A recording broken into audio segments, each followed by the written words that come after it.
Hello, everyone, and welcome to another view. I'm Lisa Godley in for Barbara Hamley. Please keep Barbara and her family in your thoughts and prayers. Barbara lost her father this week, Charles Osborne Ham, who, along with his lovely wife of 59 years, raised two beautiful daughters, our Barbara.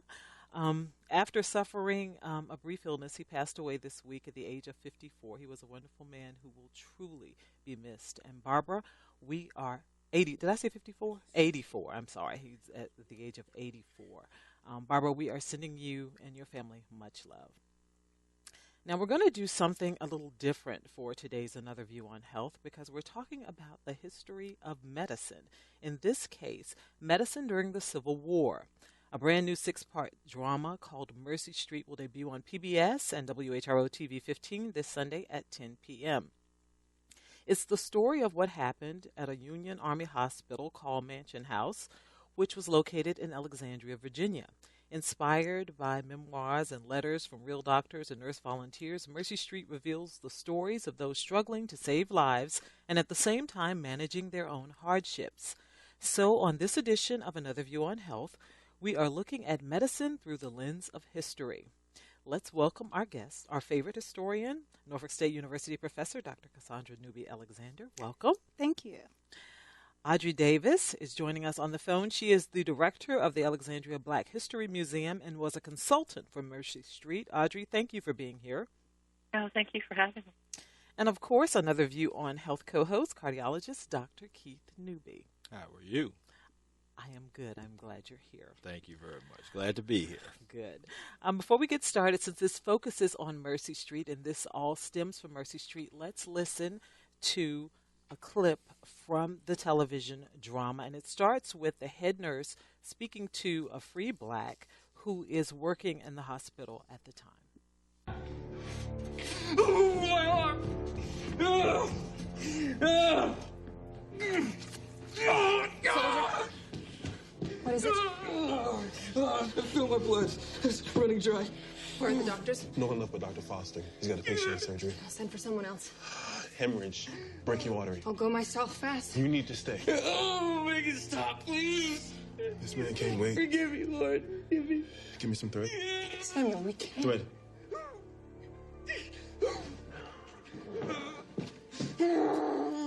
I need more light. When they removed the bullet, the blood vessel got ruptured. They cauterized over it. It's infected now. He'll bleed to death. Oh, no. They're killing his mother, please. No, I can't let you do this. We need someone who knows I how. know how, Miss Mary. I know how. This boy gets saved by a nigger or he dies alone. My arm! He needs chloroform. You need to dampen the cloth and place it over his mouth. Help hold the wound open. Blood makes me uneasy. You'll need to overcome that. There's the rupture. Now pinch the artery for me.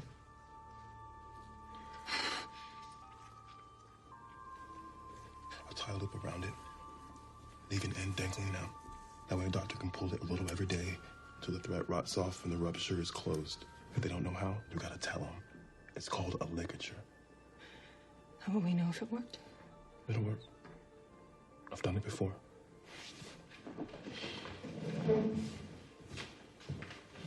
Miss Finney.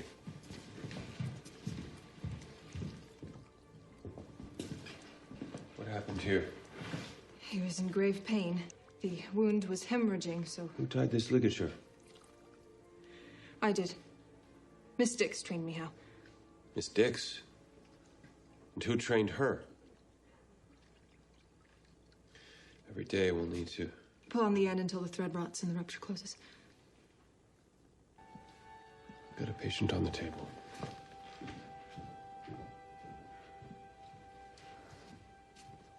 Dr. Barrison taught me things when I was little. Ever since, I just kept on learning.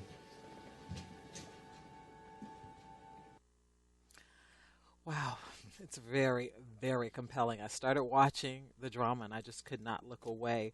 Audrey, I am going to start with you since you worked as a historic consultant on the drama. Tell us a little bit about your role in that. Well, one of the things that my role focused on was the story of African American life in Alexandria. I had the privilege of working with one of the researchers, Lisa Goodfellow-Bowe. Early on in the process, she contacted the museum to find out what resources we had and people in the area that she should talk to. And so we worked, I sent emails back and forth for a period of time, and then at a certain point she asked if I would consider reviewing the scripts that they had for the first season to advise on things that, just to make sure that what they were telling, and because they really are trying to be as historically accurate as possible, would reflect what was going on in Alexandria for African Americans. Okay, all righty. Keith, I'm watching the drama, and I'm watching people just laying out, and they didn't have a lot back then to work with. Yeah, a lot of, as you probably could gather,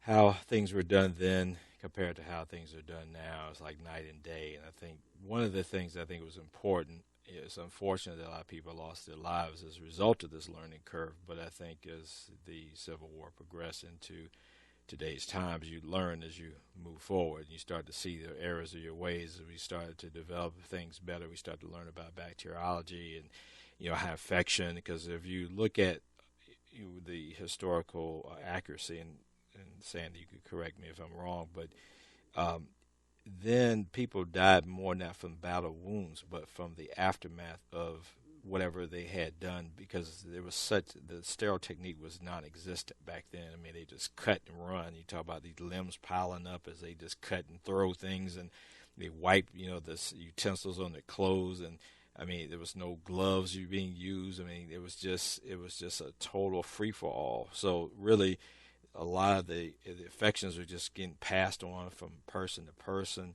And a lot of people die from that, not from the actual battle wounds themselves, but how they cared for it. So they had to really go through this process of learning. Now, there were some, pioneers that really kind of helped to change some things with how they started off one way and ended another way. And if you look at it, the Union was actually probably the leader of a lot of that. And they were the ones that had the better hospitals and had more physicians and really more just healthcare providers. When you look at, I think it was almost like a 3-to-1 ratio with the North and the South in terms of medical personnel. So the South really didn't have a whole lot, and they were really trying to, I heard they were pillaging stuff from the North and, supplies and things, trying to, I guess keep their soldiers alive as well. So it was a lot of just free-for-all medicine that, we would just cringe if we even saw some of the things, because I know every time I see that, I say, there's no way that could have been the way they did it back then, but it was the way they did it back then. Yeah, because every time you hear the word gangrene, you see somebody coming with a saw. Yeah. So this day and time, I guess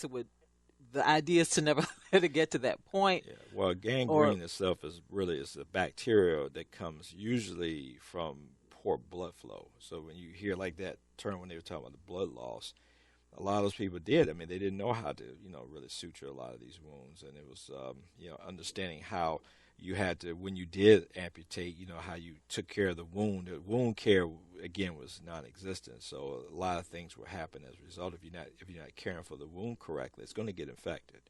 It just will. I mean, fortunately, when the good Lord put us all together, He put them safety mechanisms in, because I think, if I'm not mistaken, it was like 7% of people did survive in terms of who went through some things, but that was our body's natural response, and the antibodies we create that helped do it. It wasn't the people that was doing the work. It was the individual's bodies recovering from whatever was going on. It was just some people were just lucky enough to survive, and some weren't. And I noticed a lot of the workers seemed to be volunteers that didn't really have medical training. That's the part that gets to you when you read that and you see that, is that a lot of these people were not. I mean, because back then, they said that Harvard Medical School didn't even own the stethoscope until after the Civil War. Wow. So, I'm sitting there trying to think how in the world did they train anybody, but, then it was like 2 years of medical school and that was it. Now, you have, for my training, it was, college, medical school, residency, fellowship, and then, I became a cardiologist. But then it was like 2 years of medical school, and that was it. So you probably learned a year. You went out, they say they do one, see one, teach one. I mean, see one, do one, teach one. It was really like that. So, and when you're really thinking about it, that's where I think that trial and error thing came into play, because people would do stuff and they say, oh, okay, yeah, I guess this turned out okay, so I keep doing it that way. Or, man, no, I guess he crap out of luck. I guess, it didn't work that way on that one, so I guess I got to try another way the next time. So there was a lot of the training, the whole, there was really no procedure. How things were done. You may do one thing one way one time, next day you do it a different way. They just hadn't developed methodology of how to do procedures, how you do surgery, exactly what were you looking for, how were you trying to, to get to that end stage, which is to get the person better. There was just a free-for-all. Okay. Cassandra, I did see some nurses. I didn't see any African-American nurses. No, I was actually disappointed that the series did not include any black nurses, but at the same time, since the focus of attention was on the Mansion House and not on the Contraband Hospital, which was located a few streets over, most of the black nurses only worked with black patients. They worked alongside the black troops. They worked in camp hospitals. This took place in Alexandria. And, of course, as bad as the situation was in Alexandria, multiply that probably by 10, and that's what it was on the fields. And so if they ran out of supplies in our major city, imagine how primitive the conditions were in other places. In addition to that, the clip that you broadcast, Dorothea Dix, there was a mention of a Dix. She was the first woman, of course, designated as the superintendent for nurses. And so she was laying the groundwork for this upcoming new professional group of women, many of whom had been teachers. Some of them simply middle class, knew how to read and write, wanted to contribute something. Most of them were initially volunteers. Eventually, they were paid. But for black nurses, most of them were not paid. They were not even regarded as nurses, and they were not included in the statistics of 3,000 nurses that served during the Civil War. So we have really no idea how many nurses were actually serving. Okay. Audrey, tell us a little bit about what was going on with the contrabands during that particular time. Oh, sure. And I just wanted to piggyback on something that Cassandra was saying, too, okay. And Dr. Newby as well, that one of the issues, too, that you're seeing the nurses face is this new profession, really, of nursing, and how it was not considered appropriate in some cases for women to be nurses because of the fact that they were seeing these wounded men and that they were seeing these men in states of undress. And so you'll see that as the story moves forward about not only the racism in the show that African Americans face, but also the sexism. And we did have 5 or 6 African American nurses in our Contraband Hospital over on Washington Street, and also at our Louverture Hospital. But like Cassandra was saying, they were not always paid, and some of them may have been former teachers, and came to this as volunteers. But they not only faced racism, but also sexism. And the character that you saw in this first scene is Sam, who is a free black character in Alexandria, and there will be 3 main characters this season on Mercy Street: Sam, a free black; Aurelia, a contraband who has fled to Alexandria from North Carolina seeking freedom; and Belinda, who is a former slave of the Green family, who has stayed out of loyalty but is now looking at her new life as a free person. So you will see these stories throughout the first season of Mercy Street. Okay. The fact that you mentioned Aurelia, I did get to speak to yesterday Shalita Grant, who plays Aurelia in the drama, and let's go to her interview. We all could use a hand now and again. We? Who we? You from some fancy house in Philadelphia. You in school, dressing fine clothes, never beat, never sold. Ain't that right, Mr. Diggs? Where I come from, seen things, heard things, done some things. Ain't no we, thank you. Shalita, thank you so much for joining us. Tell me a little bit about your character in Mercy Street. I play Aurelia Johnson, who is an ex-slave laundress. She has manumitted herself. She set herself free. We're in the middle of the Civil War, and she has escaped further north in Virginia to Alexandria, which is now a Union city. And she gets a job at the Mercy Street, the Mansion House Hospital, as a laundress, and she's waiting to be reunited with some really important family members, and she asks her boss, Silas Bullen, for help in making that happen. And you see her story unfold from there. How did you prepare for the role of a slave who had escaped slavery? Being a Black woman, my family was really strong about us learning our history. And so I've lived with, slavery and the Civil War and Reconstruction and the Civil Rights movement, since I was a little girl. And then being from Virginia, I remember coloring in pictures of Stonewall Jackson and Robert E. Lee with titles like Gentlemen of the South. Virginia is very proud of their Confederate history and one of 3 states in the Union that celebrates Confederate History Month. My background with this period, being from Virginia and then moving to New York, I went to Juilliard for college. Being at such a prestigious conservatory and then, going into theater, I was usually the only Black face in white spaces. And that says a lot to you. But in order to be successful as a Black person and you're, traversing these, minefields, you kind of have to live in a state of denial. That you are the only in the room. And, in order to keep your wits about you. But when I got this part, I had to start whittling away at that defense, that denial, that about where we are in this country right now, and that it doesn't feel very different from, Aurelia's circumstance. And one of my personal points of similarity is Aurelia is in this pivotal place in her life and in the country where half of the country is saying that Black people need to be set free in order for the country to survive. And the other half is saying, no, they need to continue to be enslaved for, our country to survive. And so Black people are at the center of the conversation for the first time in a very long time. We had the conversation about the 3/5, but now it's a conversation about our freedom.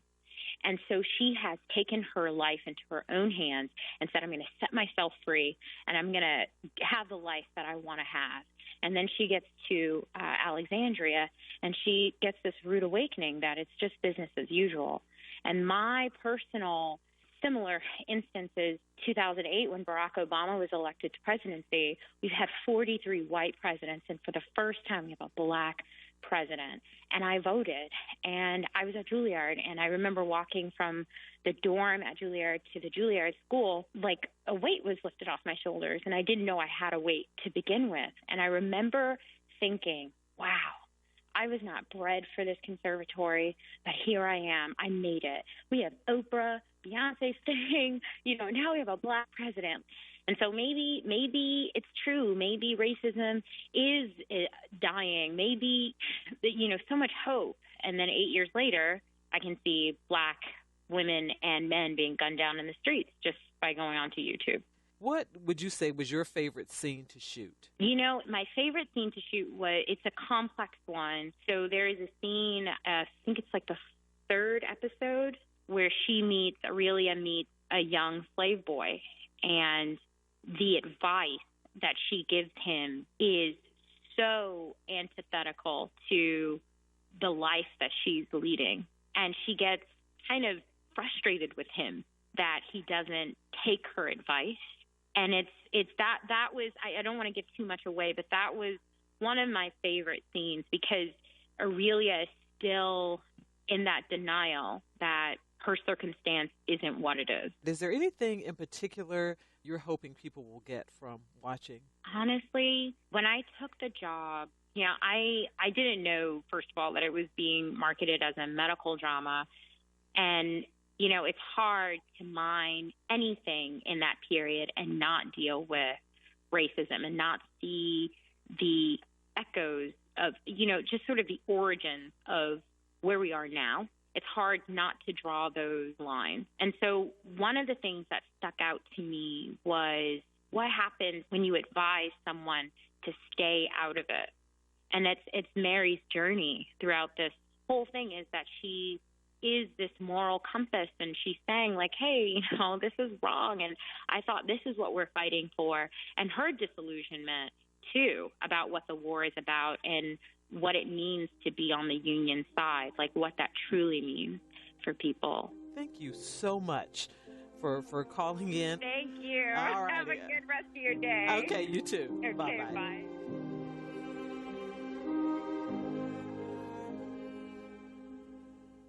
Audrey, before we went to that piece, we were I was asking you about the contraband and the role back during that time. What were we seeing at that time? What you'll be seeing in Mercy Street? Yes. Yes. You'll see the journey that Miss Grant refers to for her character, and you'll see other contraband within the show, and you'll see what it was like for them in Alexandria. That many of them are fleeing to Alexandria from other places, seeking asylum, hoping that they'll have a chance to be free, hoping that the war will go for the Union and that they will, in fact, be really free. And in Alexandria, we have a huge influx of contraband coming into the city, which over time creates a humanitarian crisis in our city because we don't have adequate shelter, food, clothing, jobs for the contraband that are coming in. And, of course, being a slave, anyway, you're not the healthiest person and you've traveled long distances. You're in a weakened condition. So we see many contraband dying here in Alexandria at a great rate, and many are buried initially in paupers' graves, and we don't have records of how many people were dying during that time, but we do hear accounts from others who are in the city about the horrible state of affairs for the contraband. But then in 1864, we do have the military establish a contraband burial ground, and we have now in Alexandria dedicated a memorial to those contraband who came to Alexandria seeking freedom but did not live long in freedom. And it's the burial ground of close to 2,000 African-American men, women, and children who died in Alexandria during the course of the war. And unfortunately, many of those burials were children under the age of 16. Wow. Okay. If you're just joining us, we're talking about the history of medicine during the Civil War as a prelude to the new PBS drama, Mercy Street, with historian Dr. Cassandra Newby-Alexander, Audrey Davis, the director of the Alexandria Black History Museum, and AV1 Health co-host Dr. Keith Newby. I wanted to piggyback on what Audrey was saying about the contraband camps. Most people don't know that between 10 and 100 people died in those camps per week. And if you look at the total population of those who died, it's estimated that 600,000 people died during the Civil War. 600,000 people died. We're not talking about participating. Died during the Civil War, with the overwhelming majority dying from dysentery, smallpox, lack of food, perhaps infections from wounds, as opposed to actual gunfire.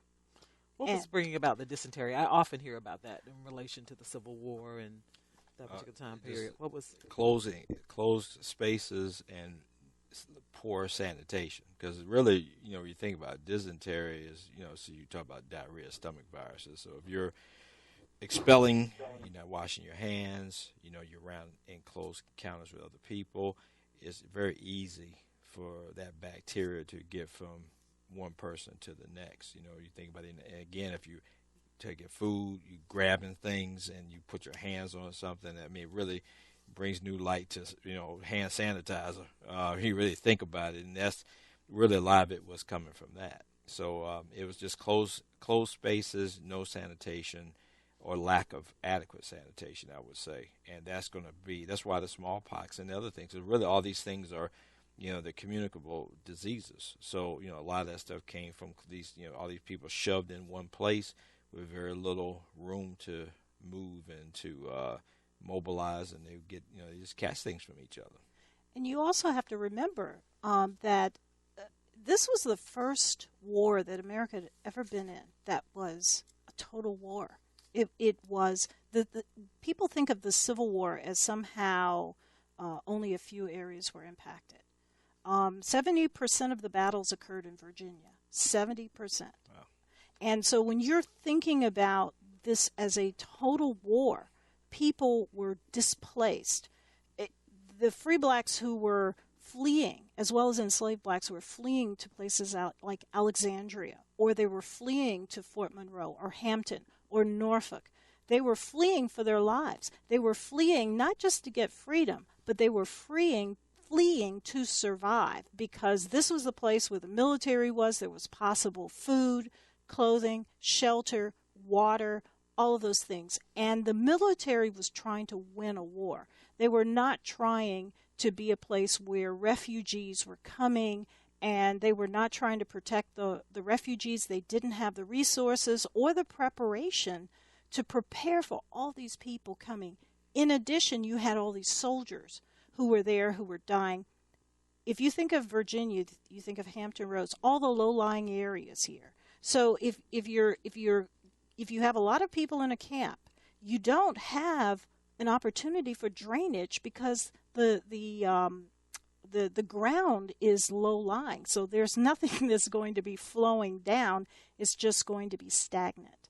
And if you consider all the different plantations along the East Coast, that's where a lot of battles occurred as they were going from one place to the next, because these plantations were usually on major routes going down. So if you go into the Black Belt and you're going down to I-40 and I-75 and all, those are where your major plantations were located. Those were the roads, and they were low-lying areas in many cases. And so the troops were trying to win battles. They were trying to survive, and sanitation was the last thing on their minds until it really started impacting the health and well-being of the soldiers. But then at the same time, the resources just were not there. Okay. If you'd like to join our conversation, please give us a call at 440-2665 or 1-800-940-2240. I want to ask our two historians a little bit about that particular time frame. And I want to know, you guys have done so much research on this. What was your particular aha moment? And I know you've probably had many, but that you would like to share with our listeners about things that you have uncovered during your research about this particular time period. Audrey, I want to start with you.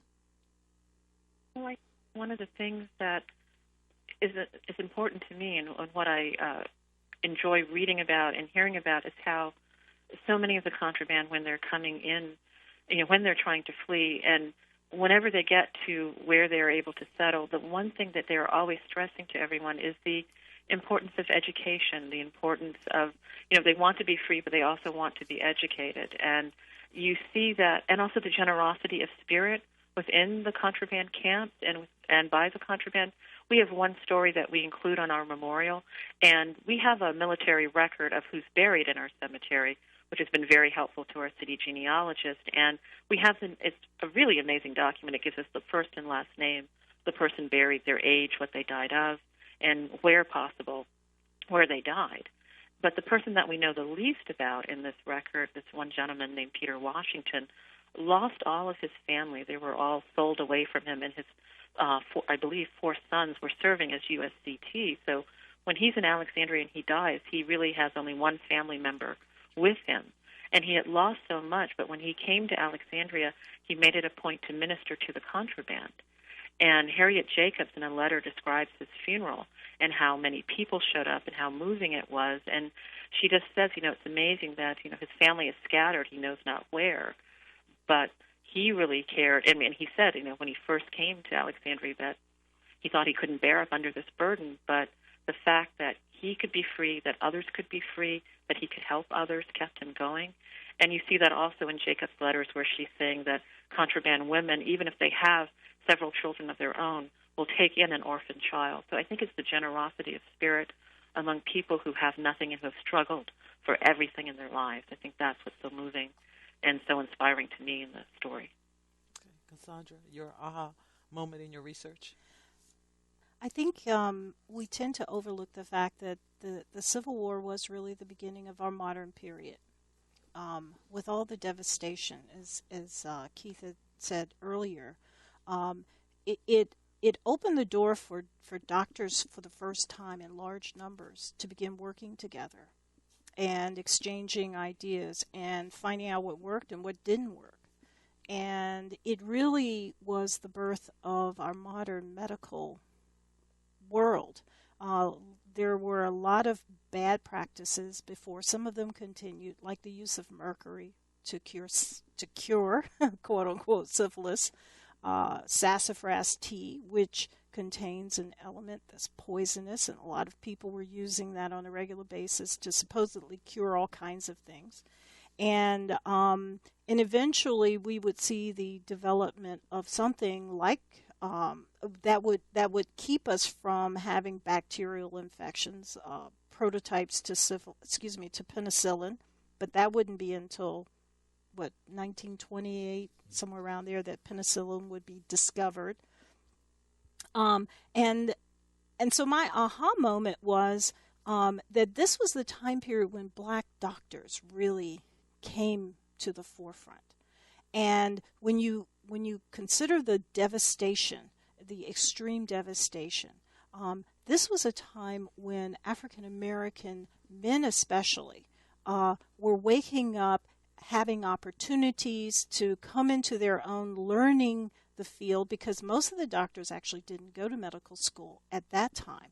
It would be by the 1890s that you would really start seeing more and more people going into medical school, and then there would be an adoption of a rule. Most of the others had been apprenticed. Mm-hmm. And so, you have these black physicians who are coming into their own, some of them reaching officer status during the Civil War.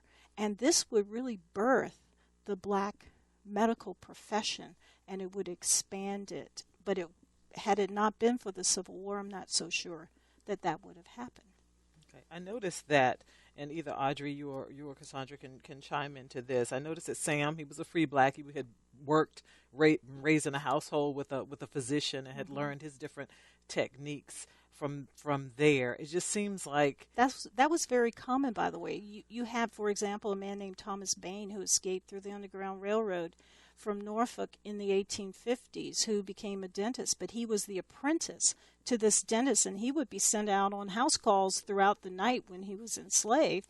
And so he really learned his profession. A lot of blacks learned that profession that way in the earlier years and became these physicians, these surgeons in some cases later on.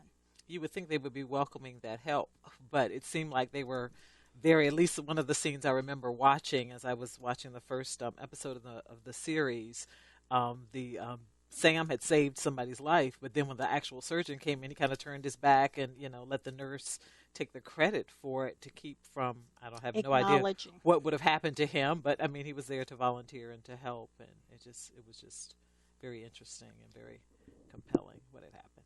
I'm looking at some of the thoughts. I mean, it's just really interesting. And for those of you who don't know, Dr. Newby-Alexander is actually my sister, so when she and I start getting into our little brigades of talking, pay us no mind. But, she shared with me something while we were during the interview about the rules for preserving the health of the soldier. And I'm cringing as I'm reading this as you hear what they thought the proper physiology was then and what it truly is and what we know it to be, such as, it says here, spirits, which we know is alcohol, should only be issued to the men after unusual exertion, fatigue, or exposure, and on the discretion of the surgeon. So they're saying that you should give somebody alcohol to drink if they're dehydrated. which is actually the absolute wrong thing to do because actually alcohol makes you urinate. So if you're already dehydrated and you drink that, that's why half these people probably died. So it says water should be always drank. I don't know what in the world the English was. I'm just reading it, guys. I want everybody to know I'm not. This is not my language. This is what's written here. But water should be always drank in moderation, especially when the body is heated. So they're actually telling you to drink less. They said excessive thirst, which follows violent exertion or loss of blood, is unnatural. I mean, I can't believe I'm flabbergasted reading this, and is not quenched by large and repeated, consumption of water. So they're actually telling you don't drink water if you're dehydrated, and give them alcohol if they are. Live and learn. So I mean, just reading this, it really does bring to light. Now, fortunately, we've come to this stage where we can see the changes, and as we learned, that was totally wrong. But this is a published article teaching people how they should be treating soldiers. So, and it starts to make sense, the mortality rate and why, because again, we know, and again, to me, and I guess maybe because we learned physiology the way we did, a lot of this stuff is intuitive to me. So when I see things, it really makes sense. You think about it, you're dehydrated, that means your blood volume is low, the water part of your blood is less, so you drink more water, it's going to rehydrate that up. But they were thinking the exact opposite then. So they're almost creating their own misery. Not intentionally, looks like. They really think this is the way things should have been. But unfortunately, so we find out that's not the case. So And that's such a good point. And you think about, this was in 1861 that they wrote it. Right. I haven't seen a report in 1865, but I'm sure that report is going to be very different. Right. And it's that's why I said this was the beginnings of modern medicine, because all these theories that they had at the beginning of the Civil War changed dramatically. Not because they had a few thousand people that they had to treat. They had millions of people that they had to treat within a space of 4 years. We were completely unprepared for that. America didn't even, for the most part, have hospitals. Hospitals were the place where you carry people to die, or you wanted them to be removed from the population. You quarantined them in a hospital. If you wanted to survive, you were at home. You weren't in a hospital, because hospitals were some of the most unsanitary places imaginable. After the Civil War, they started putting certain kinds of things into place, but it would take, about 40 years before hospitals were not seen as places of death.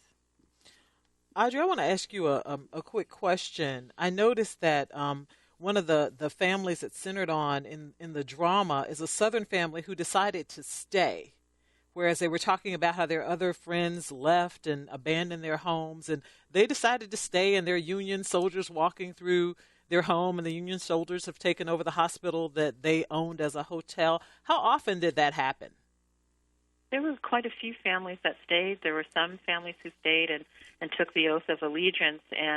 But the Green family, you'll see through the course of this season, there is a debate about will the father or won't the father sign the oath of allegiance. And it's interesting because there are diaries from Julia Wilbur, letters from Harriet Jacobs. And when Harriet Jacobs and Julia Wilbur are serving as aid workers in Alexandria, these two amazing women from very different backgrounds, Harriet Jacobs being a former slave, Julia Wilbur, an abolitionist from New England, one of the things they bonded over was the fact that, and how they became friends, was the fact that Harriet Jacobs was treated so badly by a Confederate sympathizer. They were going around begging for blankets and clothes, any kind of clothing for the contraband, and to aid them. And one Confederate sympathizer was just yelling at Jacobs and hurling horrible kinds of abuse, and Jacobs stood her ground, and it earned her the respect of Wilbur, who had been a little bit resentful of her position as an aid worker because she was slightly above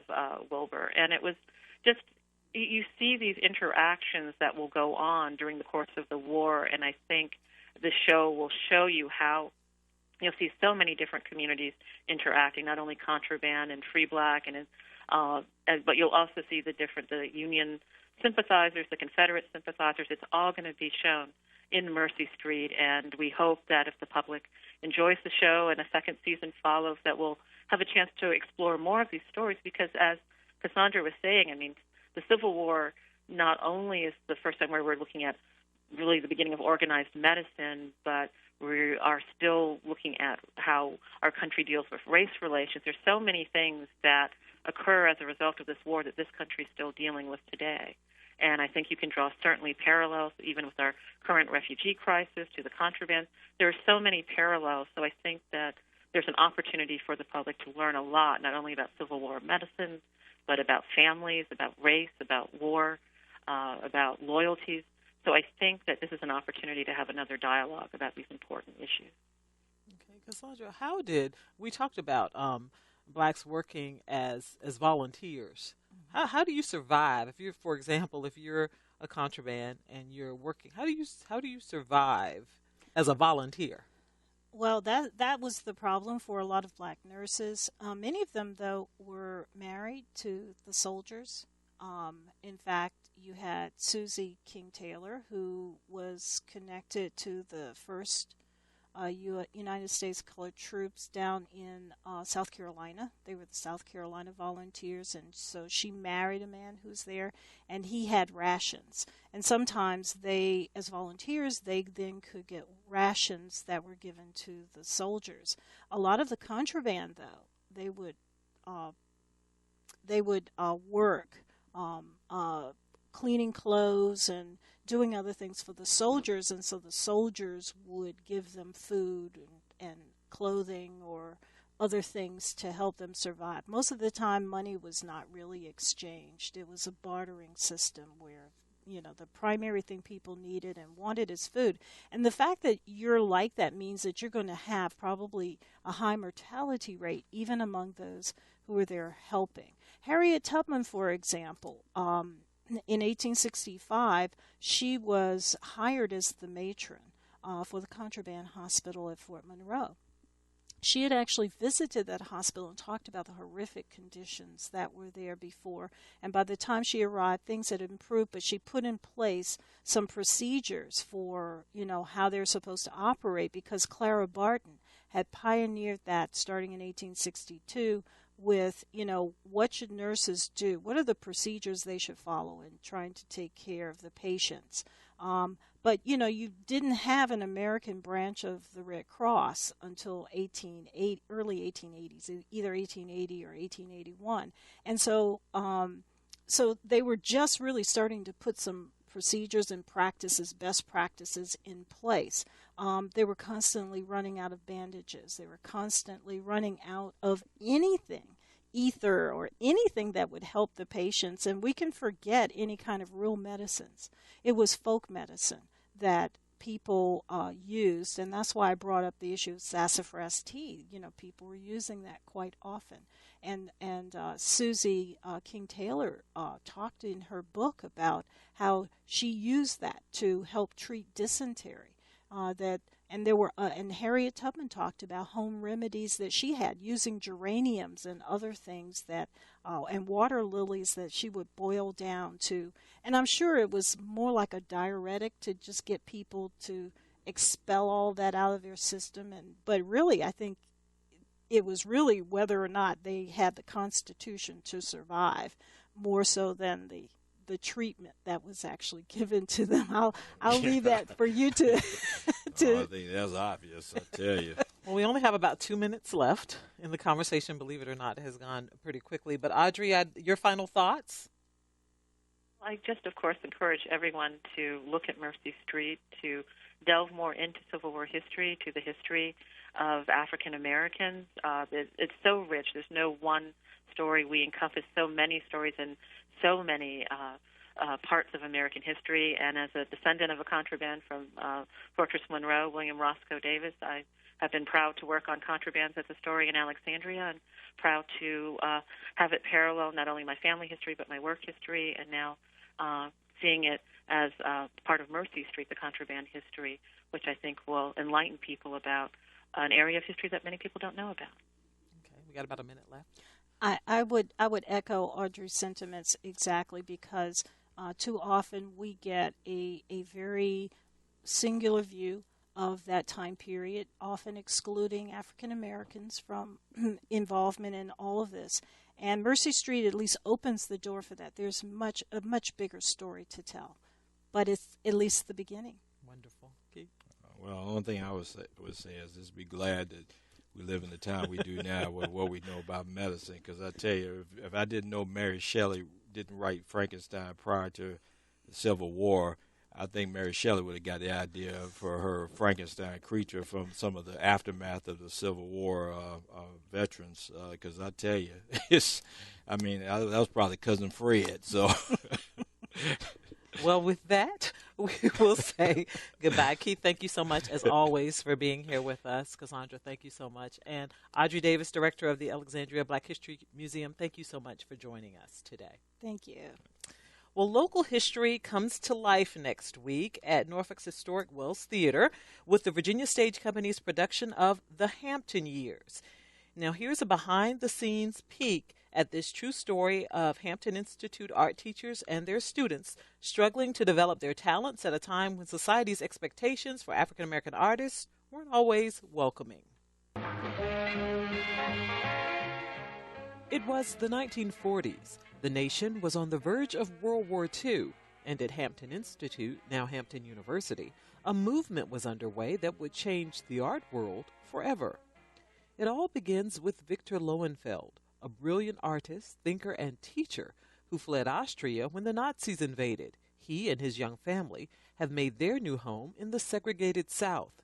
Adam Greer plays Victor. My character was originally hired as the Hampton Institute at the time was a trade school to be a psychologist, and he established the art department at the school, and we see a little bit of that kind of political play with the president of the university because he's trying to establish an art program, and then the president's constantly telling them that focus needs to be on arts education. They have to learn to teach. They need to leave here able to work. They're Negroes. You and I both know they don't have the luxury to rely on talent.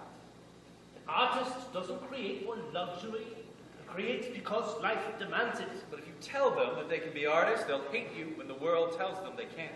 But Victor recognizes the talent in his young students and isn't about to take no for an answer.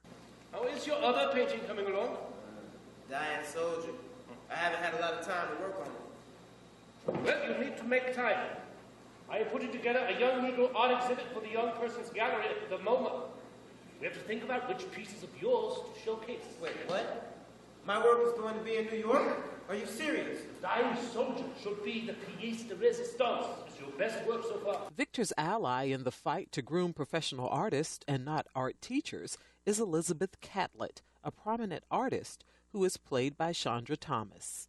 She is passionate about art, most especially using art to speak to the experience of being of African descent in this country, and especially from the perspective of women. Elizabeth is determined to teach more than art lessons. She wants Victor to understand that African Americans are judged much differently than their white counterparts. Critics can be harsh, especially to new work, and even more so to the work of Negro artists. They might not understand what he's trying to do, and if they don't, they won't be afraid to say so. There's more at stake for him, for all of these students, because of the color of their skin. All of a sudden you have these artists who are speaking to their culture and to their time.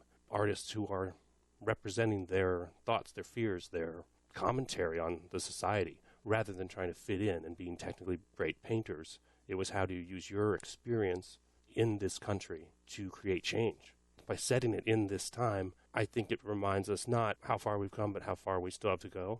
These artists had such huge influential careers and are taught in art schools around the world.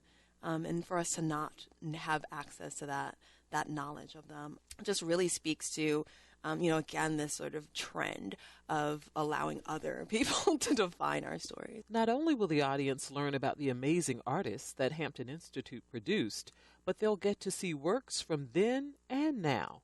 Virginia Stage Company marketing associate Carlin Becker explains. The plan is to do 2 displays where we'll have one that's going to be artwork from the characters or the real people in the play, and then we'll do another display that's artwork by current Hampton University students. So that's going to be, we're working on putting that up in our lobby and side lobby of the theater. Audiences will quickly discover that the Hampton Years has many layers. While the students are beginning their trek to put their historic mark on the art world, Victor is learning a lesson all his own. He's come from a society where he's been excluded, where he's been persecuted, where they've been mass murdered. So he immediately assumes that we're all in this together. What's really an interesting lesson in this play is no matter how on board you think you are, you can't fully understand this. Even though you came from a similar experience, an awful experience, it's not the same experience. I know what is at stake. No, you don't. You can't possibly know. This isn't your world, Doc. Elizabeth, we have a chance to do something no other school has done, and I have to take it. I believe in these students. I believe in their talent. As do I. Then help me. The Hampton Years begins with 3 preview performances, January 19th through the 21st. The official opening is January 22nd. The production will continue through February 7th. Well, that's our show for today. A program note, we will broadcast and webcast a very special edition of Another View next Tuesday, January 19th at 1 p.m. in partnership with Colonial Williamsburg. We will bring you an uplifting hour of conversation about the role of religion in freedom movements and the common bonds that are different, that the different faiths share. You'll learn the history of the historic First Baptist Church in Williamsburg and find out the significance of ringing the church bell, which has been silent for almost 60 years. The show is called Let Freedom Ring. You can hear it on 89.5 WHRV-FM at 1 p.m., or you can stream it at letfreedomringchallenge.org or at WHRO.org. If you'd like to hear today's show again, please visit our website at anotherviewradio.org and download the podcast. And you can check us out on Facebook, or you can send me a tweet at godly_Lisa or tweet Barbara at Barbara Ham Lee. Our theme music was composed and performed by Jay Sennett. Producer Morgan Chase, thank you for so kindly agreeing to fill in for me today. Our audio engineer is Victor Bowen. I'm Lisa Godley. Barbara, we are sending you our love. Thanks, everyone, for listening, and let's get together again next Friday at noon for Another View.